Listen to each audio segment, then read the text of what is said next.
फिर सुने, इनकारनेशन ये जज्बाती डिस्कशन नहीं है, ये समझ नहीं आती जिस्मानी लोगों को, तो ये सिर्फ रूहानी लोगों का काम है, क्योंकि ये रूह ने जिस्म पकड़ना था।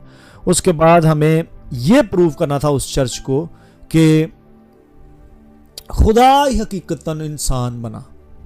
ये भी रीज़न थी एक, कि खुदा ही हकीकतन इंसान बना। God actually took the human shape.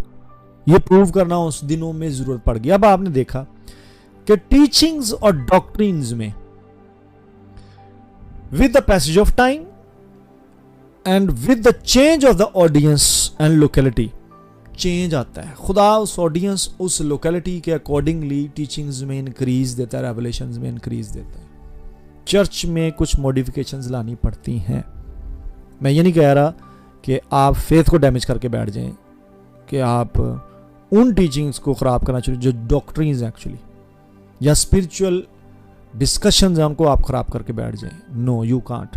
लेकिन आप देखें यहाँ पर जो इन एजिज में डिस्कशन शुरू हुई वो ये थी कि वो एक्चुअली खुदा ही नहीं था, वो एक इंसान ही था। कईयों ने तो उसको बोल दिया वो फरिश्ता इनकारनेट होकर आया है, कईयों ने उसे बोल दिया कि वो इंसान ही था, वो खुदा नहीं था।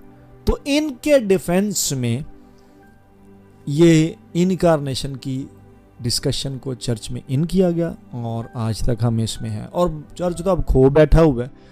इस सीजन में हमने सीखना ही होता है the purpose of the incarnation of Jesus Christ. यीशु के तजस्सुम का मकसद क्या था।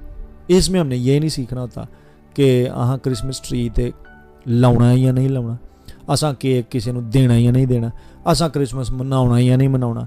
इस सीज़न में हमने इनकारनेशन पर फोकस करना है। पर्पस क्या था, क्या वो पर्पस मेरी लाइफ में, मेरे घराने में पूरा हो रहा है या नहीं, उस पर बात करेंगे चलते चलते।